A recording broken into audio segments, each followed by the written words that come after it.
Milionário anuncia uma recompensa por um objeto, mas quem o encontra é perseguido por uma maldição. Itu era uma cidade conhecida por seus exageros. Desde o tamanho de seus monumentos até as brincadeiras que os visitantes faziam sobre o lugar, tudo ali parecia maior do que deveria ser. Mas ninguém poderia imaginar que o anúncio do milionário Otávio Ferrer superaria qualquer expectativa. Otávio, um homem recluso e enigmático, era conhecido por sua fortuna descomunal e seus modos excêntricos. Morava em uma mansão afastada no alto de uma colina, cercada por muros altos e mistérios. A cidade só falava dele em sussurros, pois poucos haviam visto o homem pessoalmente. Era o tipo de pessoa que todos respeitavam e temiam. Tudo começou em uma manhã ensolarada. Um carro preto, com vidros escurecidos, percorreu as ruas do centro de Itu, enquanto um homem de terno impecável distribuía panfletos. Os papéis chamaram a atenção de quem estava nas calçadas e nos cafés. Em letras grandes e douradas, o anúncio dizia: "Perdi um objeto de família. Quem o encontrar será recompensado com 10 milhões de reais." Abaixo, havia uma descrição vaga. Trata-se de uma pequena esfera de cristal, com um brilho peculiar. Não tente abrir ou quebrar o objeto. Apenas traga-o intacto para minha mansão. Mais detalhes no endereço abaixo. O alvoroço foi instantâneo. Os moradores da cidade não falavam de outra coisa. Quem seria tão louco a ponto de oferecer uma fortuna por uma simples esfera de cristal? E mais, o que havia de tão especial no objeto? Logo, a busca começou. Crianças, adultos e até idosos vasculhavam terrenos baldios, esgotos e quintais. Boatos se espalhavam como fogo. Uns diziam que o objeto era mágico, outros, que carregava segredos de um tesouro escondido. Alguns mais religiosos acreditavam que se tratava de algo amaldiçoado, mas essas vozes eram abafadas pelo som das ferramentas e pás que cavavam a terra por toda Itu. Entre os curiosos estava Raul, um jovem entregador de encomendas que mal conseguia pagar o aluguel de sua kitnet. Ele se animou com a ideia de encontrar o objeto.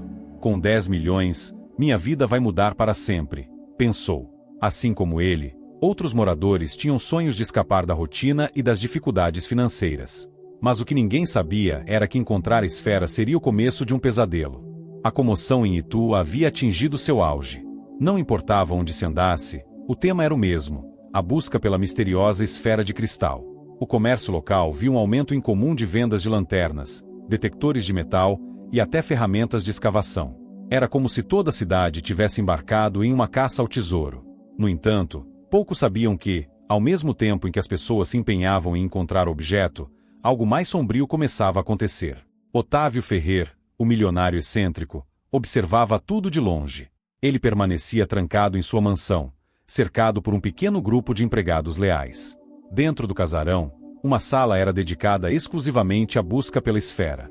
Mapas antigos, livros empoeirados e fotografias ocupavam as paredes, enquanto no centro da sala repousava uma vitrine vazia, com a seguinte placa dourada: "A esfera de Ânima." A origem do objeto era envolta em mistério.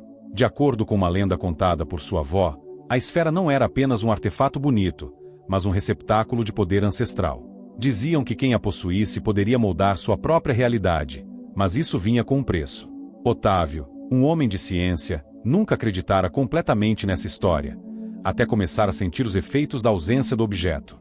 Pesadelos, visões e até mesmo a sensação de ser observado começaram a atormentá-lo desde que a esfera desaparecera.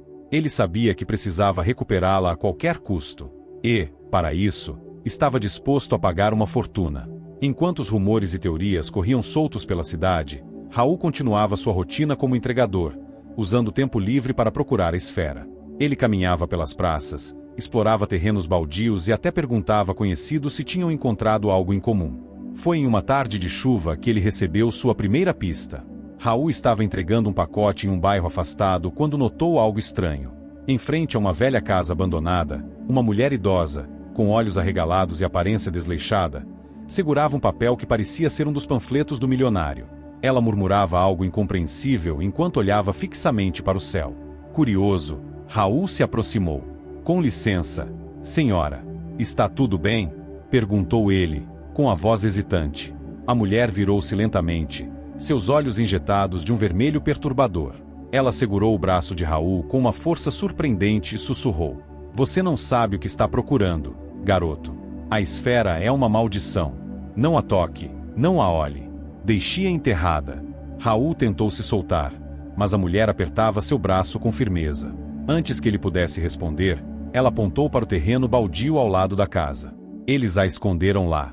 Mas cuidado, não é só a esfera que está esperando. Assim que terminou de falar, a mulher soltou Raul e entrou correndo na casa, batendo a porta com força.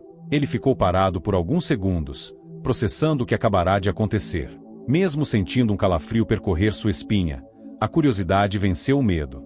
Raul decidiu investigar o terreno. O terreno baldio estava coberto por mato alto e detritos. Raul acendeu a lanterna de seu celular e começou a vasculhar. O vento uivava ao redor, e cada passo fazia com que o mato seco quebrasse sob seus pés. Ele sentia que estava sendo observado, mas sempre que olhava para trás, não via ninguém. Depois de quase meia hora procurando sem sucesso, algo chamou sua atenção. Perto de uma árvore caída, havia uma pequena abertura no chão, como se alguém tivesse cavado ali recentemente. Raul ajoelhou-se e usou as mãos para remover a terra fofa. Em poucos minutos, ele encontrou algo peculiar, uma bolsa de couro velha e desgastada. Seus dedos tremiam enquanto desamarrava a bolsa. Dentro dela, havia um objeto envolto em um tecido vermelho. Quando Raul desenrolou, ficou sem fôlego. Era uma esfera de cristal. Ela era menor do que imaginava, cabendo perfeitamente na palma de sua mão. A superfície era lisa, mas em seu interior parecia haver um líquido que se movia lentamente, como fumaça. Um brilho suave emanava do objeto, mesmo na escuridão. Por um momento, Raul esqueceu do mundo ao redor. Ele estava hipnotizado pela beleza da esfera. Mas logo percebeu algo estranho. O vento parou subitamente, e o ambiente ao redor ficou silencioso demais. Antes que pudesse reagir, uma voz ecoou em sua mente. Por que me encontrou? Raul deixou cair a esfera no chão e recuou, tropeçando. Seu coração batia acelerado, e ele olhava ao redor, tentando entender o que havia acontecido. Mas não havia ninguém ali. Ele pegou a esfera novamente, colocou-a de volta na bolsa e saiu correndo do terreno. Quando Raul chegou em casa, sentiu-se aliviado por estar em segurança. Colocou a bolsa sobre a mesa e decidiu ligar para o número no panfleto. Mas, antes que pudesse discar, as luzes de seu apartamento começaram a piscar. Um som de algo arranhando a parede ecoou pela sala. "Tem alguém aí?" perguntou ele, com a voz trêmula. Nenhuma resposta. Ele olhou para a bolsa, que agora parecia emitir um leve brilho.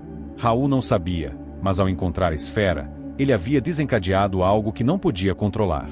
E, naquele momento, a maldição começava a agir. Raul passou a noite em claro, sentado no canto do quarto, com os olhos fixos na bolsa sobre a mesa. Algo no objeto o perturbava profundamente. O silêncio de sua kitnet era interrompido apenas por ruídos estranhos.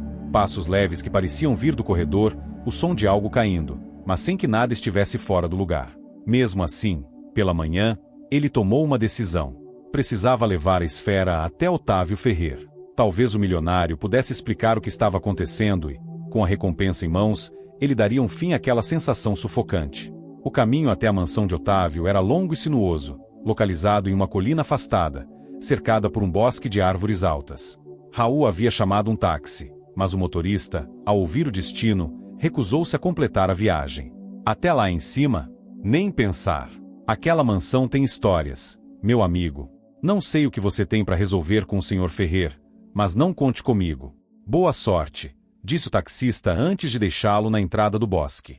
Sem escolha, Raul seguiu a pé, carregando a bolsa com a esfera firmemente contra o peito.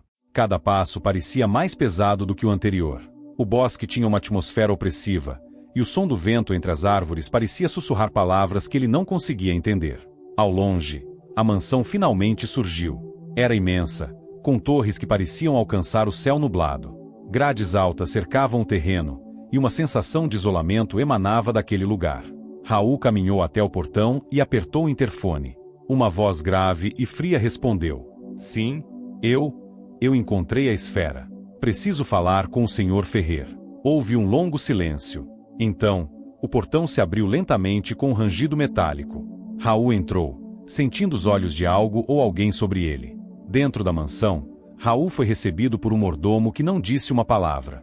O homem, com postura impecável, conduziu-o por corredores longos e decorados com quadros antigos. A sensação de estar sendo observado só aumentava. Por fim, ele foi levado a uma biblioteca. Otávio Ferrer estava sentado em uma poltrona de couro, segurando um copo de conhaque. Ele era um homem magro, de rosto anguloso e olhos profundamente sombrios. Então, você a encontrou, disse Otávio, sem se levantar. Sua voz era calma, mas carregava uma autoridade que fazia Raul estremecer. Sim, está aqui. Raul colocou a bolsa sobre a mesa no centro da sala. Otávio inclinou-se, abriu a bolsa com cuidado e, ao ver a esfera, seus olhos brilharam com algo que Raul não conseguiu identificar: alívio, desejo ou medo. Você não devia tê-la tocado, murmurou o milionário, mais para si mesmo do que para Raul. Como assim? O senhor disse no panfleto que queria a esfera. Aqui está. E agora eu quero minha recompensa. Otávio ficou em silêncio por alguns instantes, como se estivesse ponderando algo. Por fim, levantou-se e foi até um cofre embutido na parede. Ele tirou uma maleta preta e entregou-a a Raul. Aí estão os 10 milhões, conforme prometido. Mas vou lhe dar um conselho, jovem. Vá embora desta cidade. O mais rápido que puder. Raul hesitou. Aquilo era mais dinheiro do que ele jamais sonhara em ter. Mas o tom de Otávio e a atmosfera carregada da mansão o deixavam inquieto. O que é essa esfera? Afinal, por que ela é tão importante? Otávio deu um sorriso cansado e balançou a cabeça. É melhor que você não saiba. Apenas vá. E nunca mais fale sobre isso com ninguém. Raul deixou a mansão com a maleta em mãos. Ele tentou convencer a si mesmo de que tudo estava resolvido, mas, ao sair do bosque, percebeu que algo estava errado. O peso em seu peito, que ele atribuíra ao medo, não diminuíra. Pelo contrário, parecia crescer. Naquela noite, Raul decidiu sair de Itu e recomeçar a vida em outra cidade. Mas, antes de partir, ele teve um sonho perturbador. Estava em um lugar escuro, onde uma figura encapuzada o observava. Ao fundo, ele podia ouvir a mesma voz que ouvirá quando encontrou a esfera. Você não pode fugir. Ao acordar, Raul percebeu que havia algo estranho em sua kitnet.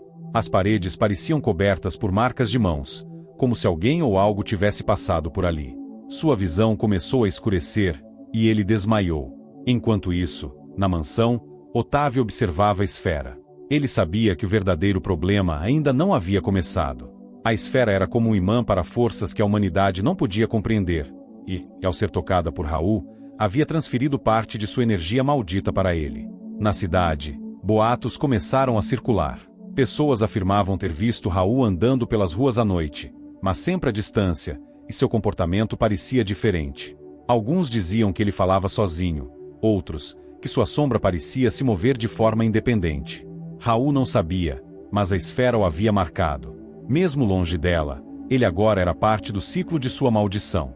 Dias depois, um jovem que trabalhava como jardineiro na mansão de Otávio encontrou algo no bosque. Era um objeto quebrado, com marcas estranhas que ele não conseguiu identificar. Ao tocá-lo, sentiu um calafrio percorrer seu corpo. O mistério da esfera não estava nem perto de ser resolvido. E Raul, agora perseguido por forças além de sua compreensão, descobriria que fugir não era uma opção. Os dias que se seguiram foram um tormento para Raul. Ele tentou deixar Itu, mas algo o impediu.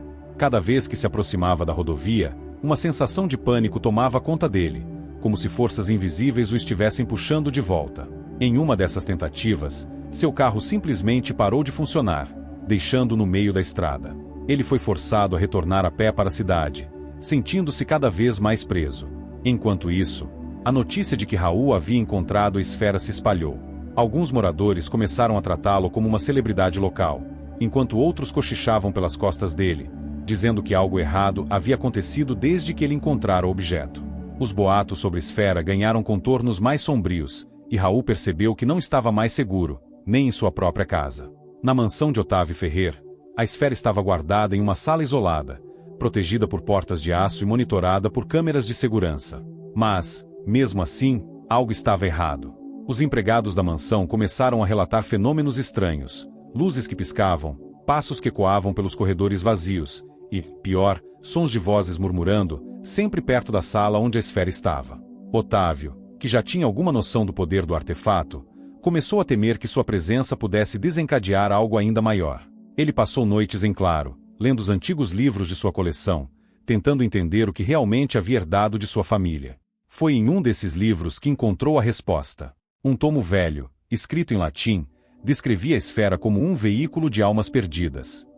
De acordo com o texto, Ela não era apenas um objeto de poder, mas também um portal, capaz de atrair e aprisionar espíritos de outras dimensões.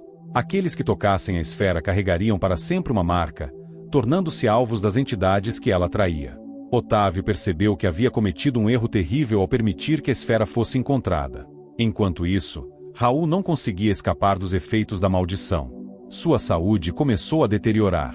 Ele tinha febres constantes, mas nenhum médico conseguia identificar a causa. Além disso, pesadelos perturbadores tomavam conta de suas noites. Ele sonhava com a esfera, mas, no sonho, ela parecia maior, quase como um planeta, rodeada por sombras que sussurravam seu nome. Mas o pior aconteceu quando ele começou a ouvir essas mesmas vozes enquanto estava acordado. Certa noite, ao voltar para casa, Raul encontrou as luzes apagadas, embora tivesse certeza de que as havia deixado acesas. Ele entrou com cautela, usando a lanterna de seu celular. A primeira coisa que notou foi que a maleta com o dinheiro estava aberta e espalhada pelo chão, como se alguém a tivesse revirado. "Quem está aí?" ele perguntou, tentando esconder o medo na voz. Não houve resposta, mas ele sentiu um movimento no corredor. Quando virou para olhar, viu uma figura encapuzada parada na porta de seu quarto. Os olhos da figura brilhavam em um tom vermelho intenso, e Raul congelou de pavor. Quando piscou, a figura havia desaparecido. Ele passou o resto da noite trancado no banheiro, com todas as luzes acesas. Sabia que algo estava o perseguindo, mas não sabia o que ou porquê. Na manhã seguinte, Raul decidiu que precisava de respostas. Ele voltou à mansão de Otávio, desta vez sem avisar. Quando chegou, foi recebido pelo mordomo, que tentou barrá-lo, mas Raul empurrou a porta e exigiu falar com o milionário. Otávio apareceu no topo da escada principal, olhando para Raul com uma mistura de pena e preocupação. "Eu avisei para você ir embora", disse Otávio. "Ir embora? Você sabia o que essa esfera faria comigo e não disse nada", gritou Raul, sua voz ecoando pelo salão. Otávio suspirou e fez um gesto para que Raul seguisse. Ele o conduziu à biblioteca, onde lhe explicou tudo o que sabia. "A esfera não é apenas um objeto, Raul. Ela é um portal, um catalisador. Desde que você a tocou, algo foi liberado, e agora você está ligado a ela." "E o que isso significa?" perguntou Raul, já sem forças para esconder o desespero. "Significa que você é um alvo. As entidades que a esfera atrai vão persegui-lo até que..." "Até que o quê?" interrompeu Raul. "Até que você encontre uma maneira de quebrar o vínculo. Ou até que elas o consumam." Otávio revelou que a esfera havia pertencido à sua família por gerações. Segundo a lenda, um de seus antepassados havia encontrado o objeto em uma expedição à África, séculos atrás. Desde então, a esfera havia trazido riqueza e poder à família Ferrer, mas também havia cobrado um preço alto. Todos que a possuíam acabavam mortos ou enlouquecidos. Otávio acreditava que o segredo para quebrar a maldição estava em um ritual descrito nos livros de sua biblioteca. Mas havia um problema: o ritual exigia um sacrifício. "Não há outra maneira?" perguntou Raul, desesperado. Otávio balançou a cabeça. "A esfera não é algo que pode ser simplesmente destruído. E mesmo que fosse, o vínculo que ela criou com você já está ativo. Se tentarmos destruir o objeto, as entidades vão se voltar contra você com mais força." Raul saiu da mansão sentindo-se mais perdido do que nunca. Ele sabia que o tempo estava acabando. A cada dia, os fenômenos ao seu redor se tornavam mais intensos, e a sensação de ser observado não o abandonava. Naquela noite, algo mudou. Enquanto caminhava pelas ruas de Itu, Raul viu uma figura parada sob um poste de luz. Era a mesma figura encapuzada que vira em sua casa, mas, desta vez, ela não desapareceu. Raul tentou correr, mas seus pés pareciam presos ao chão. A figura aproximou-se lentamente, até que seus olhos estavam diretamente diante dos dele. "Você não pode fugir", disse a figura, com uma voz que parecia vir de todos os lados ao mesmo tempo. Raul desmaiou ali mesmo, no meio da rua. Quando acordou, estava em um lugar estranho. As paredes eram feitas de uma pedra escura, e havia marcas no chão, como símbolos antigos. No centro do lugar, a esfera flutuava, irradiando uma luz pulsante. Uma nova voz ecoou em sua mente. "Você deve escolher, aceitar seu destino ou quebrar o ciclo." Raul percebeu que sua ligação com a esfera ia muito além do que ele poderia imaginar. Ele estava preso em um jogo de forças ancestrais, e sua vida nunca mais seria a mesma. Raul acordou em sua kitnet com o corpo encharcado de suor. O que parecia ser apenas um sonho havia deixado marcas, cortes pequenos nas mãos e arranhões nos braços que ele não conseguia explicar. Ainda abalado pela visão da figura encapuzada e da esfera flutuante, ele percebeu que não poderia enfrentar aquilo sozinho. Ele precisava de ajuda, mas não sabia em quem confiar.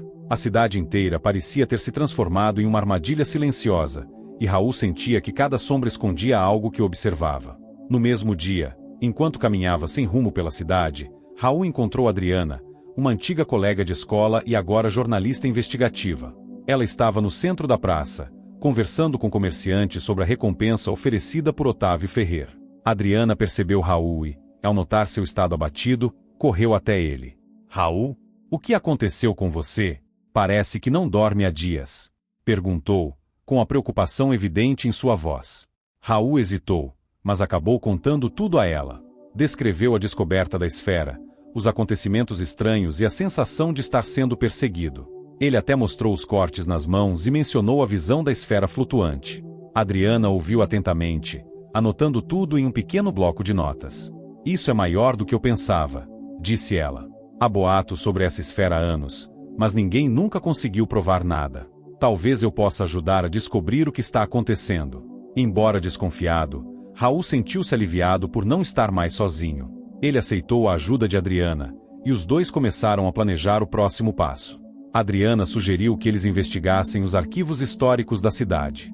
No porão da biblioteca municipal, os dois passaram horas vasculhando documentos antigos, jornais amarelados e diários de moradores que haviam vivido em Itu no século passado. Foi ali que encontraram algo intrigante. Um jornal datado de 1924 mencionava um evento similar: a aparição de uma esfera brilhante que havia causado alvoroço na cidade. Segundo o artigo, a esfera tinha sido encontrada por um fazendeiro, mas, logo depois, coisas estranhas começaram a acontecer. Plantas murchavam, animais desapareciam, e o fazendeiro foi encontrado morto em circunstâncias inexplicáveis. Outra pista veio de um diário escrito por um padre local, que descrevia a esfera como um cálice de almas perdidas. Ele afirmava que o objeto era protegido por guardiões, seres que existiam em outra dimensão e que perseguiam aqueles que ousassem interferir em seus planos. "Guardiões?", perguntou Raul, sentindo um arrepio. "Você acha que eles são as figuras que eu tenho visto?" Adriana assentiu, mas antes que pudesse responder, o som de passos ecoou pelo porão. Os dois ficaram em silêncio, tentando identificar a origem do som. Quando olharam para a entrada, viram uma sombra se movendo rapidamente. "Precisamos sair daqui", disse Adriana, puxando Raul pela mão. De volta à kitnet, Raul e Adriana tentaram organizar os fragmentos de informação que haviam reunido. Mas a tensão no ar era palpável. Adriana não queria admitir, mas também sentia que estavam sendo observados. Naquela noite, enquanto Adriana dormia no sofá e Raul tentava manter os olhos abertos, algo aconteceu. Um som suave, como um sussurro, começou a ecoar pelo apartamento. Era uma voz indistinta, repetindo palavras que Raul não conseguia entender. Ele se levantou lentamente, seguindo o som até a cozinha. Quando acendeu a luz, encontrou a figura encapuzada parada perto da janela.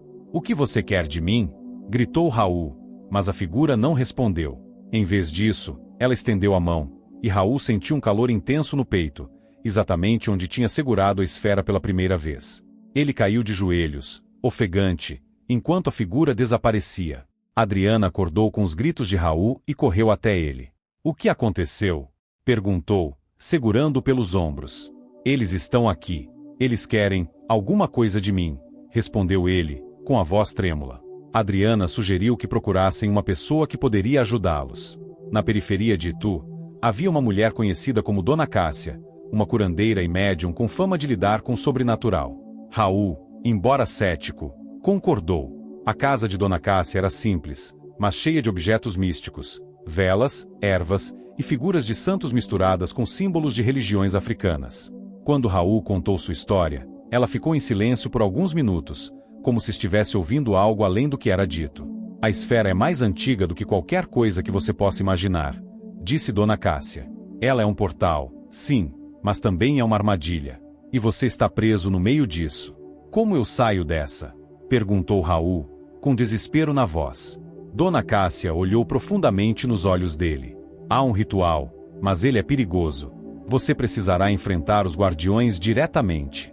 E precisará fazer um sacrifício." "Que tipo de sacrifício?", perguntou Adriana. Dona Cássia não respondeu de imediato. Ela apenas pegou um pequeno espelho e entregou a Raul. Olha aqui e veja o que será necessário. Quando Raul olhou para o espelho, viu seu próprio reflexo, mas algo estava errado. Seus olhos estavam escurecidos, e uma segunda figura, a mesma encapuzada, aparecia atrás dele. Dona Cássia suspirou. O sacrifício é você. Para quebrar o ciclo, você precisa destruir o vínculo entre você e a esfera. Mas isso pode custar sua vida. Apesar do medo, Raul decidiu que não podia mais fugir. Ele pediu que Dona Cássia o ajudasse a realizar o ritual. Adriana tentou convencê-lo a procurar outra solução, mas Raul sabia que o tempo estava se esgotando. Naquela noite, eles voltaram ao bosque onde a esfera havia sido encontrada. Sob a orientação de Dona Cássia, Raul desenhou um círculo de proteção no chão e acendeu velas ao redor. A esfera, que estava novamente em sua posse, de alguma forma inexplicável, havia retornado a ele. Foi colocada no centro. Quando o ritual começar, você verá os guardiões. Não mostre medo, ou eles o destruirão imediatamente, alertou Dona Cássia. Raul respirou fundo e começou a entoar as palavras que ela havia ensinado. O ar ao redor ficou pesado, e sombras começaram a emergir das árvores. Os guardiões estavam ali. Eles não falavam, mas seus olhos vermelhos brilhavam como brasas. Raul sentiu que sua alma estava sendo puxada para fora de seu corpo, mas continuou recitando o ritual. No momento final, uma explosão de luz surgiu da esfera, e tudo ficou em silêncio. Quando Raul abriu os olhos, estava sozinho no bosque. A esfera havia desaparecido, assim como os guardiões. Ele não sabia se o ritual havia funcionado completamente, mas, pela primeira vez em semanas, sentiu-se livre. Adriana e Dona Cássia o encontraram pouco depois. Dona Cássia apenas sorriu. Você quebrou o ciclo, mas o custo sempre será seu. Lembre-se disso. Raul nunca mais foi o mesmo. A experiência o transformou, e ele decidiu deixar Itu para sempre. Mas, em algum lugar distante, uma nova história começava, porque o mistério da esfera estava longe de terminar. Raul deixou Itu na manhã seguinte ao ritual.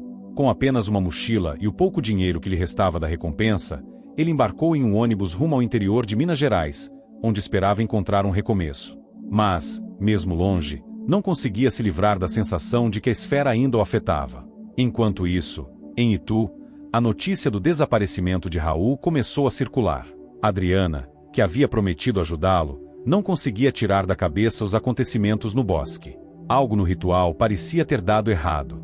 Embora a esfera tivesse desaparecido, ela sentia que o peso da maldição ainda pairava sobre a cidade. Na mansão de Otávio Ferrer, os acontecimentos também estavam longe de terminar.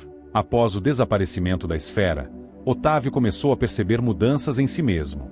Pesadelos o assombravam todas as noites, e ele acordava com marcas estranhas no corpo, como se tivesse sido arranhado por algo invisível. Uma noite, enquanto revisava os livros de sua biblioteca, ele encontrou uma passagem que o fez estremecer.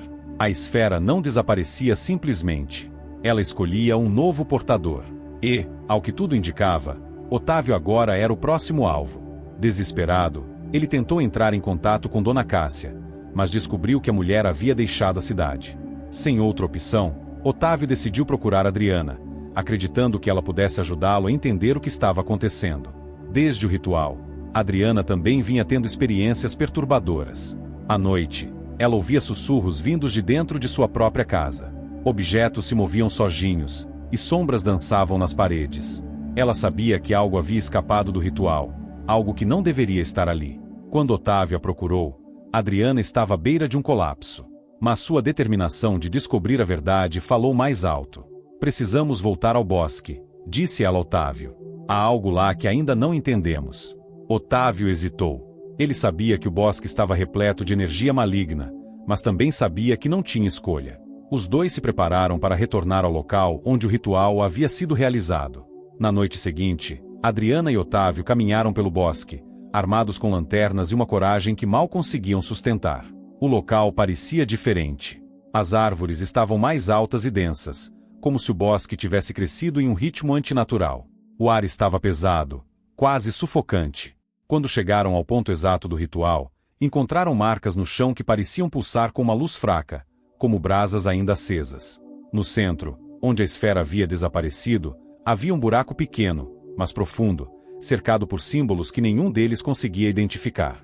Isso Isso não estava aqui antes, murmurou Otávio. De repente, um vento forte soprou pelo bosque, apagando as lanternas. Adriana gritou, e os dois se viraram em direção ao som de passos. No escuro, uma figura encapuzada surgiu, os olhos vermelhos brilhando intensamente. Adriana tentou correr, mas a figura ergueu uma mão, e ela congelou no lugar, incapaz de se mover. Vocês libertaram algo que não compreendem, disse a figura, com uma voz que parecia vir de todos os lados. Otávio tentou falar, mas a figura o ignorou. Em vez disso, apontou para o buraco no chão. A esfera era apenas um fragmento.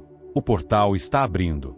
Antes que Adriana ou Otávio pudessem reagir, a figura desapareceu, deixando sojinhos na escuridão. A luz das lanternas voltou, mas algo havia mudado. O buraco no chão estava maior, e um som baixo e constante, como um zumbido, vinha de dentro dele. Adriana olhou para Otávio, o rosto pálido de medo. "O que fazemos agora?" perguntou ela. Otávio não tinha respostas. Pela primeira vez, ele sentiu o peso completo de sua irresponsabilidade. Ele havia desencadeado algo que não podia controlar, e agora parecia ser apenas o início. Enquanto isso, em Minas Gerais, Raul tentava seguir em frente. Ele arranjou um emprego simples como garçom em uma lanchonete e alugou um pequeno quarto nos fundos do estabelecimento. Mas, mesmo ali, os sussurros o perseguiam. Uma noite, enquanto dormia, ele foi acordado por uma sensação de calor em seu peito. Quando olhou para baixo, viu que uma marca havia aparecido em sua pele, um círculo com símbolos intrincados, semelhante aos encontrados no bosque. Raul percebeu que nunca estaria verdadeiramente livre da esfera. O vínculo ainda existia, e algo dentro dele estava mudando. De volta a Itu, Adriana começou a investigar os símbolos ao redor do buraco.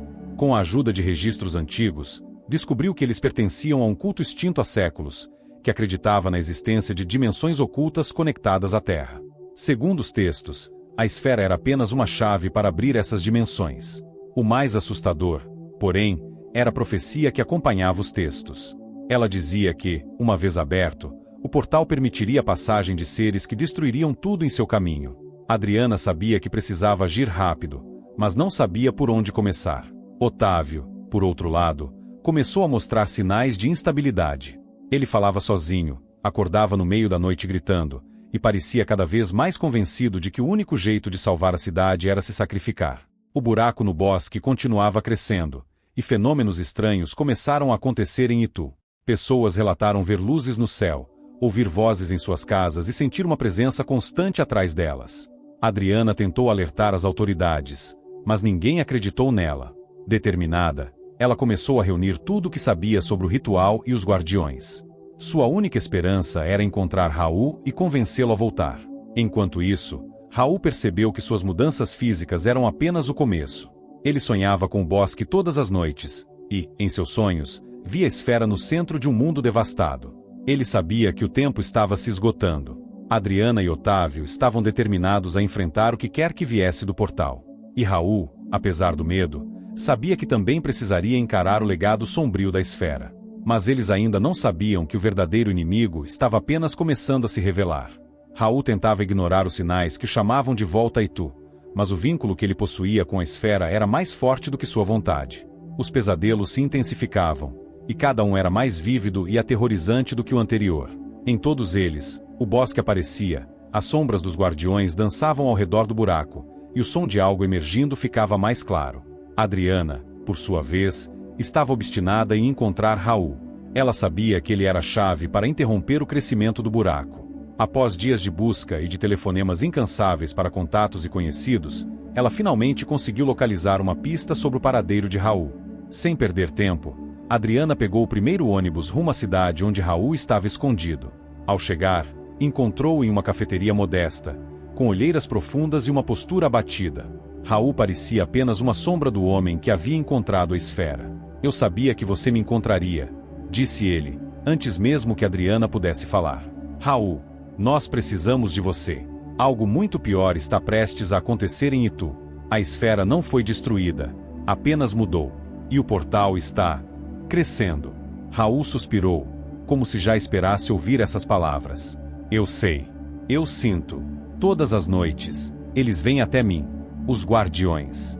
Eles estão me mostrando o que vai acontecer, mas eu não sei o que fazer." Adriana colocou a mão no ombro de Raul. Você não precisa fazer isso sozinho. Estou aqui, e nós vamos encontrar uma solução juntos. Convencido por Adriana, Raul decidiu voltar a Itu. Durante a viagem, ele contou sobre os sonhos e a marca no peito, que parecia pulsar com mais intensidade à medida que se aproximavam da cidade.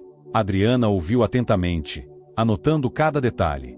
Ela sabia que cada fragmento de informação poderia ser crucial. Quando chegaram a Itu, encontraram a cidade diferente. As pessoas estavam mais tensas, e a sensação de inquietação era palpável. Fenômenos inexplicáveis continuavam a ocorrer, e o bosque havia sido isolado por barreiras improvisadas que não pareciam deter ninguém, nem humanos, nem o que quer que estivesse emergindo. Otávio, agora completamente consumido pelo medo e pela culpa, os recebeu em sua mansão.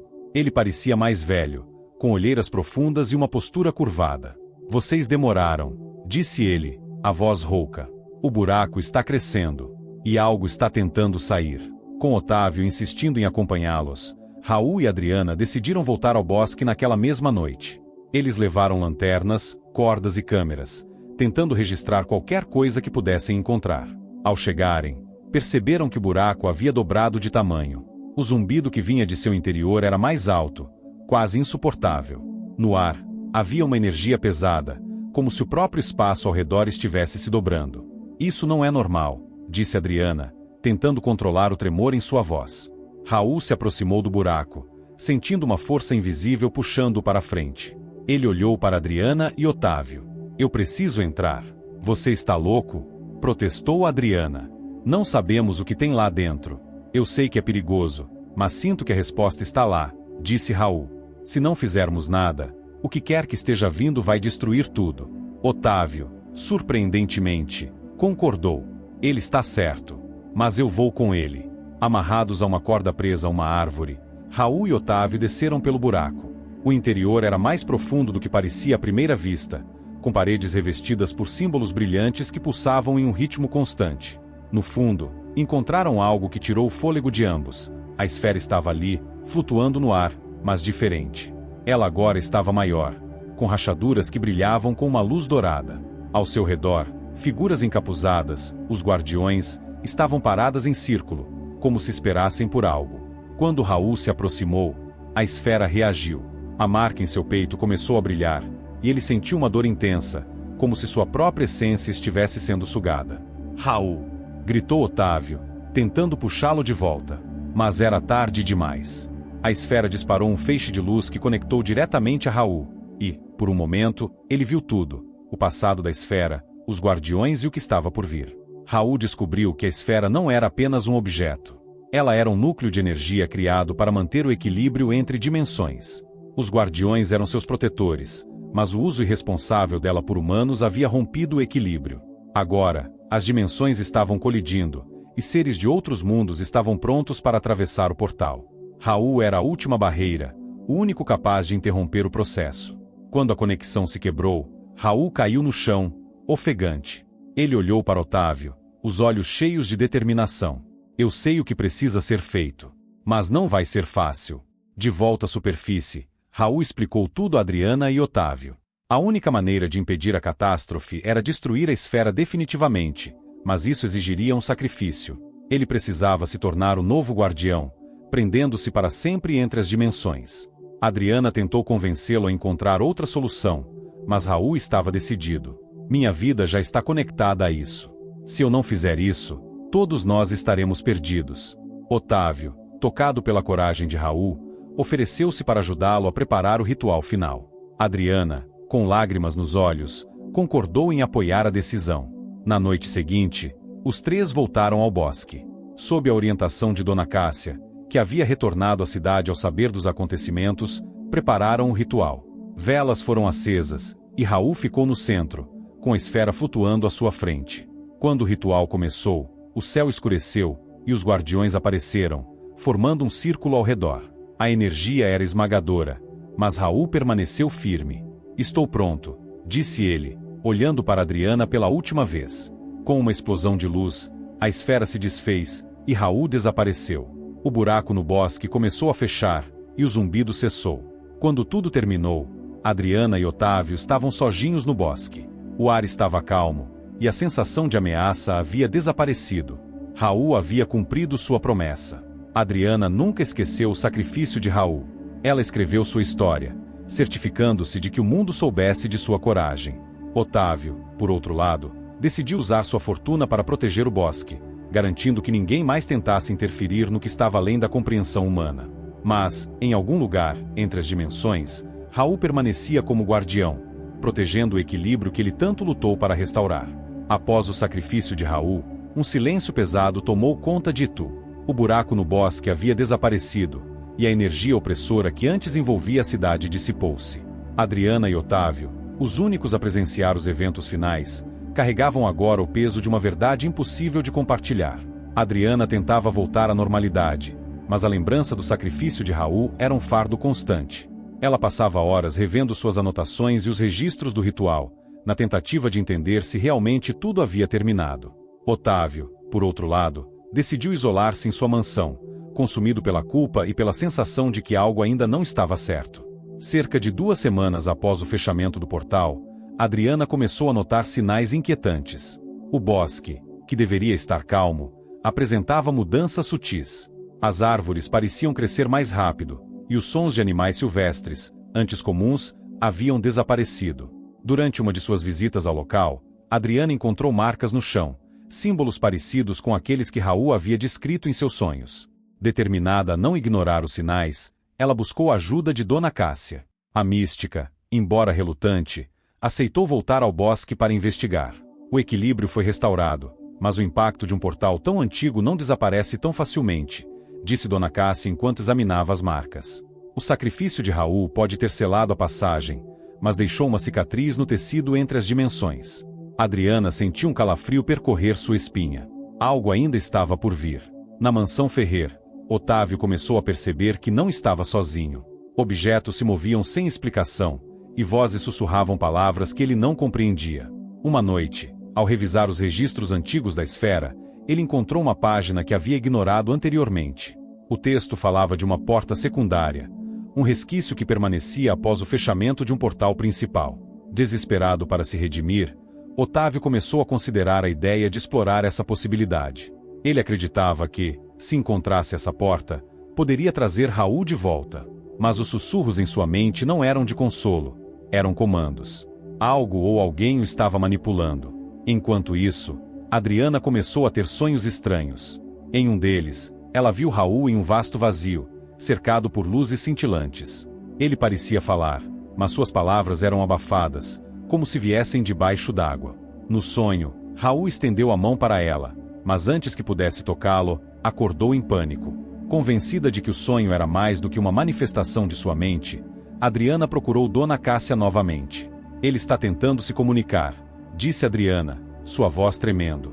Ele ainda está lá, em algum lugar entre as dimensões. Dona Cássia concordou, mas advertiu: se você tentar alcançá-lo, pode reabrir a passagem. O sacrifício de Raul foi para evitar exatamente isso. Adriana estava dividida entre o desejo de ajudar Raul e o medo de causar mais danos. Certa noite, sem avisar ninguém, Otávio foi ao bosque. Armado com o conhecimento que havia adquirido sobre a porta secundária, ele acreditava que poderia usá-la para trazer Raul de volta. Mas ao chegar ao local onde o portal havia estado, encontrou algo inesperado, uma figura encapuzada, os olhos brilhando em vermelho, esperando por ele. Você procura aquilo que não pode possuir, disse a figura, com uma voz gélida. Otávio hesitou, mas seu desejo de redenção era maior do que o medo. Quero corrigir meu erro. Quero trazer Raul de volta. A figura riu, um som que parecia ecoar por toda a floresta. O guardião não pode ser trazido de volta, mas você pode tomar o lugar dele. Antes que Otávio pudesse responder, a figura ergueu uma mão, e ele foi consumido por uma luz intensa. Na manhã seguinte, Adriana foi informada de que Otávio estava desaparecido. Preocupada, ela foi ao bosque e encontrou a área em caos. As árvores estavam retorcidas, como se uma força poderosa as tivesse moldado, e o ar estava carregado de eletricidade. No centro, onde antes havia um buraco, agora havia uma nova marca, um círculo perfeito, com os mesmos símbolos antigos gravados ao redor. Dona Cássia, que havia sido chamada por Adriana, olhou para o círculo com preocupação. Ele tentou reabrir a passagem, disse ela. Mas algo deu errado. Adriana sentiu um nó na garganta. O que isso significa? O portal está reaberto? Dona Cássia balançou a cabeça. Ainda não. Mas está enfraquecido. E o sacrifício de Raul pode não ser mais suficiente para mantê-lo fechado. Naquela noite, Adriana teve outro sonho. Desta vez, Raul não estava sozinho. Ele estava ao lado de Otávio, que parecia confuso e aterrorizado. Raul tentou falar novamente, e desta vez Adriana conseguiu entender. Ele fez a escolha errada, disse Raul, mas ainda há tempo para consertar. Quando Adriana acordou, sabia o que precisava fazer.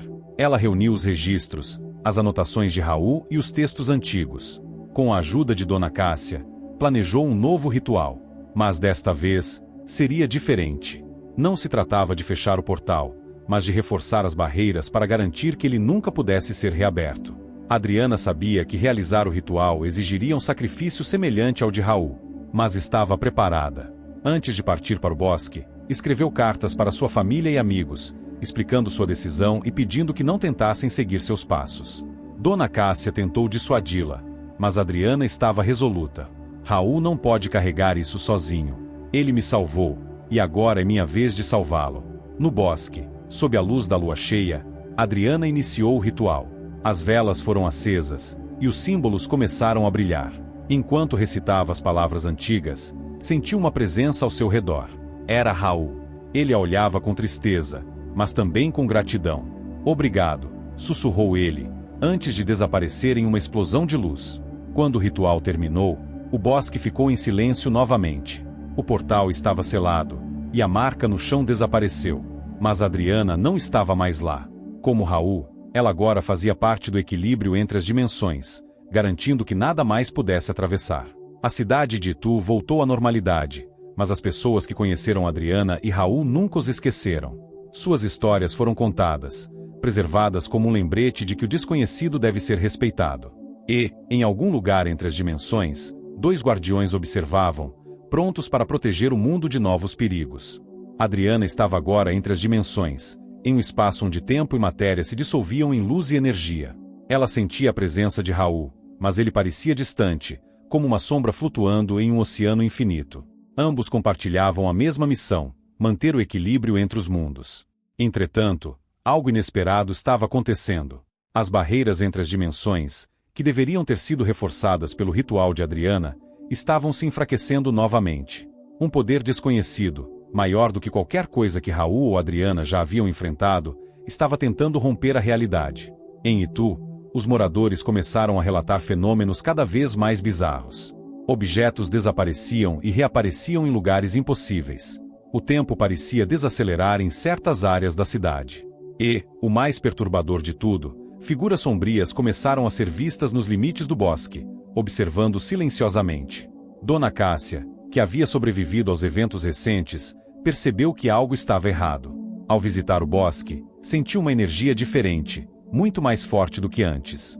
Ela sabia que a conexão com Adriana e Raul ainda existia, mas algo estava interferindo.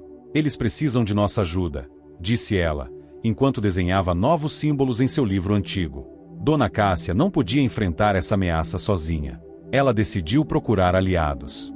Entre eles estava Henrique, um historiador especializado em culturas antigas, e Letícia, uma pesquisadora de fenômenos paranormais. Juntos, eles formaram uma equipe para investigar a crescente instabilidade em Itu. Henrique trouxe informações importantes sobre portais dimensionais, mencionando a existência de forças contrárias, que podiam surgir sempre que um equilíbrio era alterado.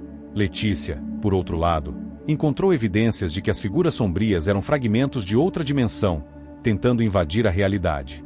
Combinando seus conhecimentos, os 3 chegaram à conclusão de que precisavam reabrir um canal de comunicação com Adriana e Raul para entender o que estava acontecendo. Dona Cássia conduziu um ritual no centro do bosque, utilizando velas, ervas e os símbolos que Adriana havia desenhado antes de partir. Durante o ritual, uma luz intensa iluminou o local, e por um breve momento, eles puderam ver Adriana e Raul, presos em uma espécie de corrente de energia dourada. "Vocês não têm muito tempo", gritou Adriana, sua voz abafada pela distância dimensional. "Algo está vindo, e é maior do que qualquer coisa que já enfrentamos." Raul tentou falar, mas a conexão foi interrompida antes que ele pudesse transmitir sua mensagem completa. No entanto, uma palavra ecoou no ar: Arconte. Henrique e Letícia ficaram confusos, Mas Dona Cássia sabia do que se tratava. Os arcontes eram entidades antigas, forças primordiais que habitavam os espaços entre as dimensões. Se um arconte estava tentando atravessar, significava que o mundo estava à beira de um colapso total. A equipe sabia que precisava agir rápido. Dona Cássia começou a preparar um novo ritual, desta vez para selar não apenas o portal, mas toda a área dimensional onde o arconte estava tentando entrar. Entretanto, para realizar o ritual, eles precisariam de um objeto com uma forte ligação com a esfera original. Henrique sugeriu procurar nos arquivos de Otávio Ferrer. Ele lembrou que Otávio mantinha um cofre com itens relacionados à esfera e aos guardiões. Ao vasculhar a mansão abandonada, encontraram um fragmento da esfera, uma pequena peça que ainda emitia um brilho fraco. Isso deve ser suficiente, disse Dona Cássia, segurando o fragmento com cuidado. Mas usar isso será perigoso. Pode atrair o arconte para nós. No dia seguinte, a equipe voltou ao bosque para realizar o ritual. Eles formaram um círculo ao redor do fragmento, enquanto Dona Cássia liderava a cerimônia. À medida que as palavras antigas eram recitadas, o fragmento começou a brilhar intensamente, e uma nova conexão foi estabelecida com Adriana e Raul. Adriana parecia exausta, mas determinada. O arconte já atravessou parcialmente. Ele está preso entre as dimensões, mas está se fortalecendo. Vocês precisam agir agora, ou será tarde demais. Como podemos detê-lo? Perguntou Dona Cássia. Raul respondeu. Use o fragmento. Ele ainda tem o poder da esfera original. Mas cuidado, porque isso exigirá mais um sacrifício. As palavras de Raul lançaram um silêncio pesado sobre o grupo. Dona Cássia sabia o que isso significava. Alguém teria que se tornar um novo guardião, substituindo Raul ou Adriana para fortalecer as barreiras. Antes que o ritual pudesse ser concluído, o chão começou a tremer, e uma sombra gigantesca emergiu do centro do bosque. Era o arconte, uma figura de proporções colossais, com olhos como abismos e uma presença que fazia o ar vibrar. A criatura começou a avançar em direção ao grupo, suas vozes ecoando como trovões em várias línguas ao mesmo tempo. Henrique tentou correr, mas Letícia o segurou. Não podemos fugir. Temos que terminar o ritual. Com coragem renovada, Dona Cássia levantou o fragmento e começou a entoar palavras que ressoavam no próprio tecido da realidade. O fragmento começou a emitir uma luz tão forte que ofuscava até o arconte. No momento final, Dona Cássia olhou para Adriana e Raul na conexão dimensional. Ela sabia que alguém precisaria concluir o ritual com sua própria essência. Sem hesitar, ela entrou no círculo de luz, oferecendo-se como sacrifício necessário. Vocês cumpriram sua parte. Agora é minha vez de proteger este mundo. Com um último gesto, Dona Cássia canalizou sua energia para o fragmento, que explodiu em uma onda de luz pura. O arconte foi consumido pela energia, suas formas se desintegrando enquanto gritava em agonia. Quando a luz se dissipou, o bosque estava em silêncio novamente. Adriana e Raul sentiram a mudança imediatamente. O equilíbrio havia sido restaurado, mas à custa de Dona Cássia. Ela agora estava entre as dimensões, unindo-se a eles como guardiã. Henrique e Letícia voltaram à cidade, prometendo preservar o legado daqueles que haviam dado suas vidas para proteger o mundo. E no bosque, a energia inquietante desapareceu, deixando apenas uma sensação de paz. Mas nas sombras, em outras partes do mundo, ecos do arconte ainda ressoavam, sugerindo que essa batalha era apenas parte de uma guerra maior. Após o sacrifício de Dona Cássia e a derrota do arconte, o bosque de Itu voltou a um estado de quietude, como se os eventos extraordinários nunca tivessem ocorrido. Entretanto, para os que sabiam a verdade, a sensação de tranquilidade era apenas aparente. Adriana, Raul e agora Dona Cássia, como guardiões entre as dimensões, entendiam que a batalha contra as forças do desconhecido era contínua. Henrique e Letícia, os únicos sobreviventes do grupo que enfrentou o arconte, assumiram a responsabilidade de documentar tudo o que aconteceu. Henrique dedicou-se a escrever um livro, intitulado Os Guardiões do Invisível, onde registrou não apenas os eventos, mas também a história da esfera, os portais e as entidades que habitavam as dimensões além da nossa. Letícia, por sua vez, começou a viajar pelo Brasil, investigando outros locais onde fenômenos similares poderiam estar ocorrendo. Ela acreditava que o arconte era apenas uma manifestação de algo maior e que outras regiões poderiam estar em perigo. A luta não acabou. Henrique, o que enfrentamos aqui foi apenas o começo, disse ela antes de partir. Henrique concordou, mas optou por permanecer em Itu, onde sentia que seu trabalho como historiador e protetor da memória dos eventos era mais necessário. Entre as dimensões, Adriana, Raul e Dona Cássia sentiam a harmonia ser lentamente restaurada. Eles descobriram que, como guardiões, podiam influenciar sutilmente o equilíbrio do mundo, fechando pequenas fissuras e guiando aqueles que enfrentavam o desconhecido. Adriana, ainda se adaptando à nova existência, refletia sobre sua jornada. De uma arqueóloga cética, tornou-se uma protetora de algo muito maior do que ela poderia imaginar. Nunca escolhi ser guardiã, mas agora percebo que não poderia estar em outro lugar, disse a Raul, enquanto observavam as energias das dimensões dançarem ao redor deles. Raul sorriu. Nenhum de nós escolheu isso. Mas agora temos a responsabilidade de garantir que ninguém mais sofra como nós sofremos. Dona Cássia, com sua sabedoria, servia como uma ponte entre os dois, ajudando-os a compreender o verdadeiro papel de um guardião.